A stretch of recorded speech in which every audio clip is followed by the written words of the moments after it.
नमस्कार। चलिए आज बात करते हैं पाकिस्तान अफगानिस्तान सीमा पर हुए हवाई हमलों की और समझते हैं कि कैसे वहां तनाव इतना ज्यादा बढ़ गया। तो बात है 22 फरवरी 2026 की।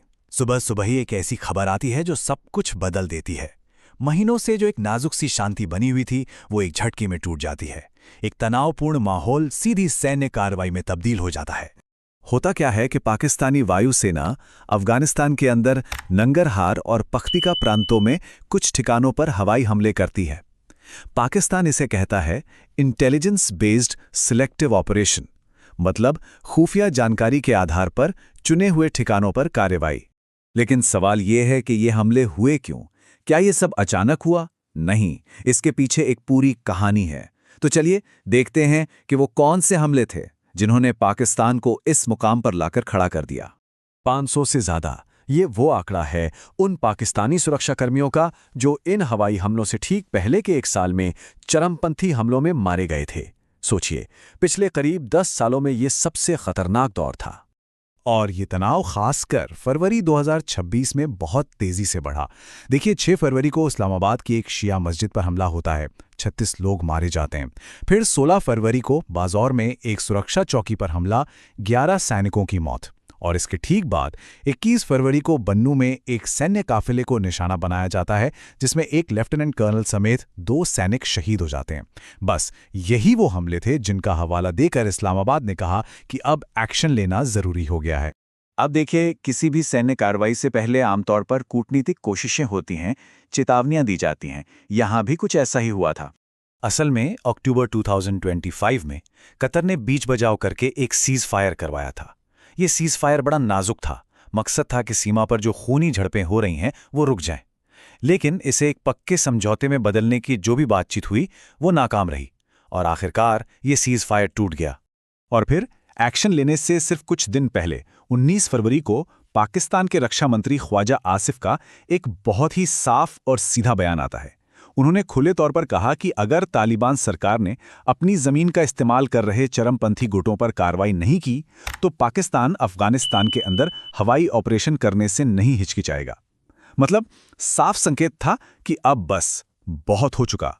तो हमले तो हो गए, लेकिन इसके बाद जो हुआ वो भी कम दिलचस्प नहीं है। जमीन पर असल में क्या हुआ, इसे लेकर दो बिल्कुल अलग अलग बातें सामने आने लगी। पाकिस्तान की तरफ से उनके सूचना मंत्री अताउल्ला तरार ने कहा कि ये हमले तहरीक-ए-तालिबान पाकिस्तान यानी टीटीपी और उससे जुड़े गुटों के 7 कैंपों और ठिकानों पर किए गए। उनका कहना था कि ये पूरी तरह से खुफिया जानकारी पर आधारित एकदम सटीक एंटी टेरर ऑपरेशन थे। और यहीं पर कहानी में एक बड़ा मोड़ आता है। देखिए, एक तरफ पाकिस्तान का दावा है कि उन्होंने टीटीपी और आईएसकेपी के 7 कैंपों को निशाना बनाया और कम से कम 80 चरमपंथियों को मार गिराया। वहीं दूसरी तरफ अफगानिस्तान का कहना है कि निशाना नागरिकों के घर और एक मदरसा थे और इन हमलों में महिलाओं और बच्चों समेत कम से कम 18 आम नागरिक मारे गए। मतलब दोनों की बातों में जमीन आसमान का फर्क है। इसके जवाब में अफगानिस्तान की तालिबान सरकार ने इन हमलों को अपनी संप्रभुता का खुला उल्लंघन बताया और कसम खाई कि सही वक्त आने पर इसका उचित और नपा-तुला जवाब दिया जाएगा। अब जब भी 2 पड़ोसी देशों में ऐसा कुछ होता है तो पूरे इलाके पर इसका असर पड़ता है। यहां भी ऐसा ही हुआ। डिप्लोमेटिक लेवल पर काफी हलचल हुई, लेकिन एक प्रतिक्रिया ऐसी थी जिसने सबका ध्यान खींचा। आमतौर पर ऐसे मामलों में रूस, ईरान, सऊदी अरब जैसे देश बीच में आते हैं, शांति की अपील करते हैं। लेकिन इस बार ज्यादातर दुनिया खामोश रही। सिर्फ एक बड़ी क्षेत्रीय ताकत थी जिसने तुरंत अपनी आवाज उठाई, और वो था भारत। भारत के विदेश मंत्रालय ने एक बयान जारी कर कहा कि भारत रमजान के पवित्र महीने में अफगान जमीन पर हुए पाकिस्तान के हवाई हमलों की कड़ी निंदा करता है, जिसमें महिलाओं और बच्चों समेत आम नागरिक मारे गए हैं। ये एक बहुत तेज और कड़ा रिएक्शन था जिसने इस पूरे मामले में एक नया डिप्लोमैटिक एंगल जोड़ दिया। अब भारत के स्टैंड को समझने के लिए थोड़ा कॉन्टेक्स्ट समझना जरूरी है। पिछले कुछ समय से नई दिल्ली और काबुल के रिश्ते काफी बेहतर हो रहे थे। भारत ने काबुल में अपनी एम्बेसी दोबारा खोली, अफगानिस्तान के विदेश मंत्री ने भारत का दौरा किया और भूकंप के बाद मदद भेजने वाले पहले देशों में भी भारत शामिल था। जाहिर है, इन बदलते रिश्तों पर इस्लामाबाद की भी नजर थी। तो अब सवाल ये उठता है कि इन सब घटनाओं के बाद आगे क्या? इस अस्थिर सीमा का भविष्य क्या है? देखिए, इस पूरी समस्या की जड़ में है डुरंड लाइन। ये एक ऐसी सीमा है जिसे तालिबान कभी औपचारिक रूप से मानता ही नहीं। ये इलाका कबायली नेटवर्क और स्मगलिंग के रास्तों से भरा पड़ा है।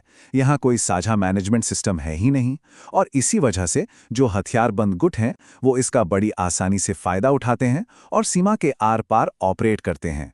तो अब खतरे क्या क्या हैं? सबसे बड़ा खतरा तो यही है कि टीटीपी पाकिस्तान के अंदर जवाबी हमले कर सकता है। हो सकता है कि तालिबान सीधे जवाब ना दे, पर उसके लोकल कमांडर कोई नई झड़प शुरू कर दें। टीटीपी और आईएसकेपी जैसे संगठन इन हमलों को प्रोपेगेंडा के तौर पर इस्तेमाल करके नई भर्तियां कर सकते हैं, और क्योंकि दुनिया का ध्यान अभी दूसरी जगहों पर लगा हुआ है, तो ये इलाका और भी अस्थिर हो सकता है। तो आखिरी और सबसे बड़ा सवाल यही है, डिप्लोमेटिक रास्ते लगभग बंद है, दुनिया का ध्यान कहीं और है, तो क्या इस क्षेत्रीय बारूद के ढेर को फटने से पहले रोका जा सकता है?